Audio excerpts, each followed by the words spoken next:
आता सविस्तर बातम्या आपण पाहूयात। कोपर खैरणे पोलिसांनी 2 कपडा व्यापाऱ्यांकडून 23,70,000ची रोकड जप्त केली। ही सर्व रक्कम 2,000च्या नवीन नोटांच्या स्वरूपात आहे। कोपर खैरणेमधून बेवर्ली पार्क सेक्टर 14 मध्ये राहणाऱ्या हंसराज अहिर आणि रमेश गोहिल या 2 व्यापाऱ्यांकडून ही रोकड जप्त करण्यात आली आहे। या दोघांनी एवढी मोठी रक्कम कुठून आणली याची माहिती पोलीस घेत आहेत। दरम्यान इन्कम टॅक्स विभागाला या संदर्भात कळवण्यात आले। तिकडे उल्हासनगरमध्ये देखील 9,76,000 रुपयांच्या नव्या नोटा सापडल्या आहेत।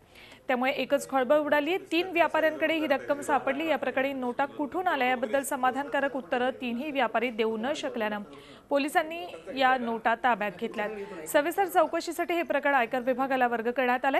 उल्हासनगर शहरातील आचल पॅलेस या हॉटेल समोरून 3 इसम दुचाकीवरून चालले असताना उल्हासनगर पोलिसांनी त्यांना अडवलं। त्यांच्याकडून ही रक्कम मिळाली। पोलिसांना मिळालेल्या गुप्त माहितीच्या आधारे ही कारवाई करण्यात आली।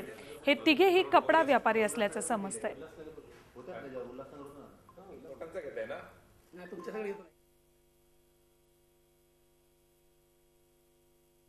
सेंट्रल पोलीस स्टेशनला एक माहिती मिळाली होती की काही नवीन करन्सी घेऊन काही लोक येणार आहेत, म्हणून त्यांनी त्याची पाळत ठेवली होती आणि रिलायन्स पेट्रोल पंपाजवळ 3 संशयित इसम फिरताना दिसले। त्यांना चौकशीसाठी ताब्यात घेतलं असता त्यांच्याकडनं 9,76,000 रुपयाची 2,000च्या डिनॉमिनेशनमधली करन्सी, सगळी नवीन करन्सी मिळालेली आहे। त्यांचं म्हणणे आम्ही बँकेतून विड्रॉल केलेली वगैरे या सगळ्यांचा आम्ही तपास चालू आहे। आम्ही इन्कम टॅक्स डिपार्टमेंटला पण कळवलेलं आहे। इन्कम टॅक्स डिपार्टमेंटचे लोक पण आलेले आहेत आणि ते त्यांच्या पद्धतीने तपास करतात। आम्ही पण याच्यात पुढे चौकशी करत आहोत।